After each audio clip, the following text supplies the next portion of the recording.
So everything is close mic'd. We are starting with the snare. We are placing the snare in a very, very normal position, an inch over and about an inch in over the rim. We could take it out a bit further out, pointing it more towards the rim of the snare.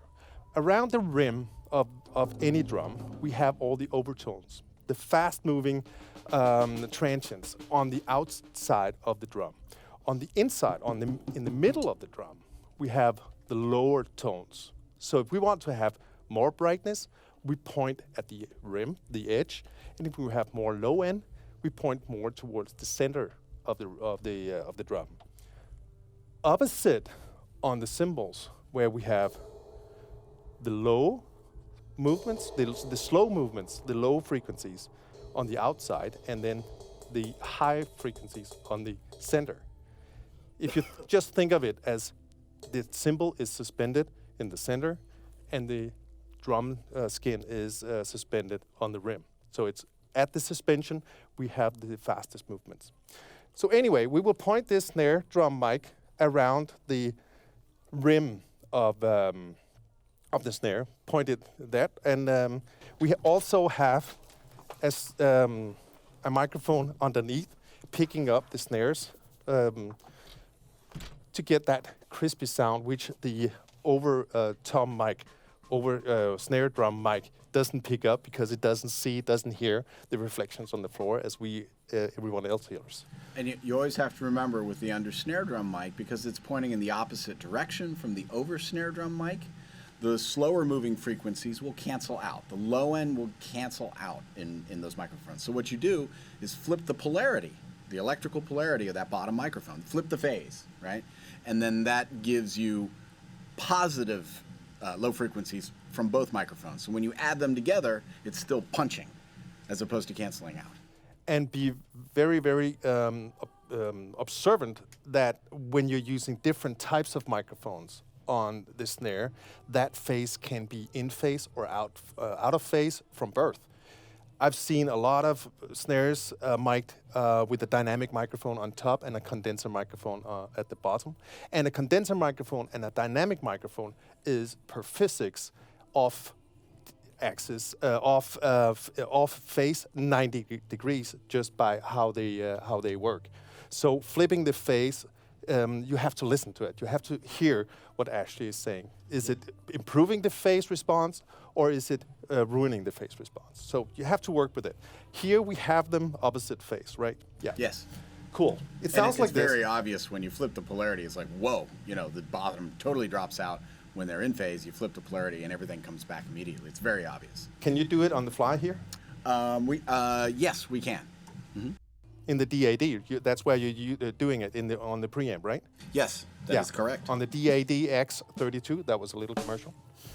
And let us know, actually, when you're switching the phase. Okay, so right now we have the sound the way we've had it, the good sound, where I have the bottom mic is phase reversed, okay? So just give us a bunch of snare stuff, and then I'll tell you when I flip phase.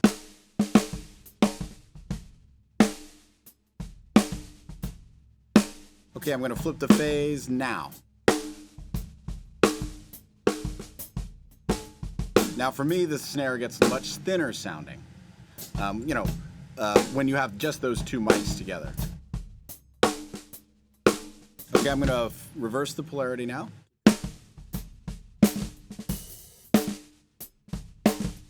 Now you get your low end back. Fantastic. Super. I don't know if you noticed, but the hi-hat really sounds like hi-hat, even though we are listening to the snare drum. And that's one of the key things with working with linear microphones. Linear in the on-axis response, of course, most good microphones have that, but these are also linear in the off-axis response, meaning that they sound the same from the side of the microphone, but they are attenuated. It's picking up a lot less of the drums. Of course, we want a directional microphone. These are super cardioid microphones. So they are picking up 9 dB less in a 90-degree angle. That should be easy to remember.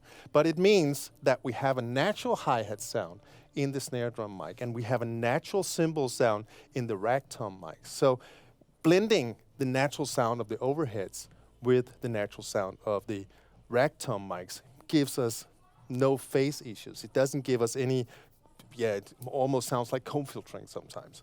When you use dynamic microphones on the rack toms and you use condenser microphones on the overheads or different brands of microphones, they don't melt together the same way as these babies they do. So anyway, thank you for that, by the way. Yeah, when a guy's a hi-hat basher, it's really hard to get a great snare drum sound because the hi-hats are just, a typical SM57 on a snare drum has sort of a gnarly 5K thing, and the hi-hats just dive into that, and so we always have to gate off the snare drum so tight to get rid of that hi-hat sound. It becomes a big job. So when you have mics that are giving us a more natural off-access response to the hi-hat, then the hi-hat still sounds good in the snare drums. So when I turn up the snare drum, I turn up good sounding hi-hat, not crappy sounding hi-hat. And you might even want to go completely without the hi-hat closed mic because you have all the hi-hat in the overheads and in the snare drum, and you have everything you want pretty much. Again, depending on the type of music that you're playing. But if we now listen to the hi-hat sound, we have just pointed it pretty much random. We don't know what it sounds like, so we want to hear it solo. So Rune, can you play the hi-hat, please?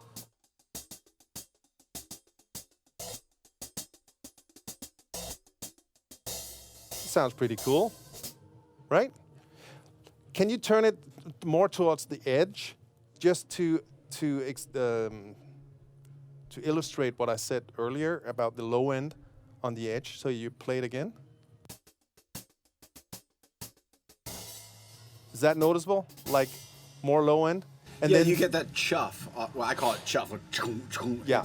A lot of times not desirable for me, but rather than using a high pass filter, which is a dangerous filter, I think, just moving it in like that, and we can brighten up. You can choose, if it's a garage band kind of sound, you want that chuffy hi-hat, great. You've got your choice. You're in control.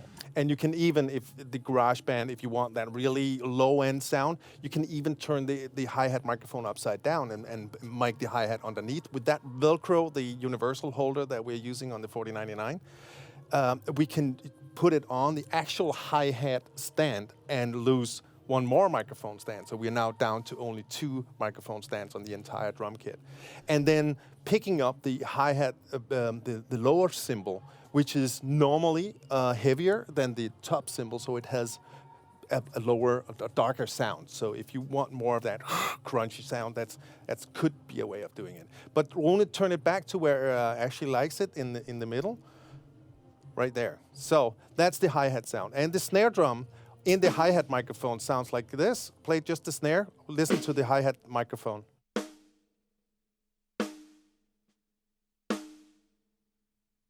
Even the snare sounds natural in the hi-hat microphone. So blending the snare drum microphone and the hi-hat microphone makes it just even more beautiful because we have now some spacious sound around it. It's not like chunky and compressed and unnatural, basically. So that was the hi-hat and that was the snare. Did we listen to the bottom snare solo? Maybe we don't have to. It sounds like a bottom snare. Yeah, there's nothing you can do. Well, I guess the only point to make with that is it's always, I find it more and more important to get a bottom snare mic because then you don't have to be cranking up the EQ on a top snare mic to get the bite out of it. If you have good in phase bottom snare, then you can just bring up the snares and get the bite and edge out of a snare drum without losing the impact or applying too much EQ. So it's an important mic. It's a great way to balance your snare drum sound out, of course. Yeah, and every time you start EQing on the snare drum microphone, you will always EQ a bit on the hi-hat microphone as well because we have this bleed between the 2 microphones. So stay away from the EQ from now on and then just go to the microphone placement seminar and learn how to place microphones. This is why drums are so hard. There's more mics on a drum kit than any other instrument, maybe besides the Philharmonic, the symphony orchestra, right? Exactly. So all these phase relationships and bleed from one instrument to another are just absolutely critical when it comes to recording drums. A lead vocal, it's one microphone. It's perfectly in phase, right? But when we get 14 mics on a drum kit with room mics and everything, it becomes a real big issue. Yeah. It's the hardest instrument to get right. We are asking for phase problems. Yeah. We have 3 times as many microphones in that little glass booth there than we have in the rest of the container. Drummers get it all. Yeah. They're worth it. It's all about you, baby.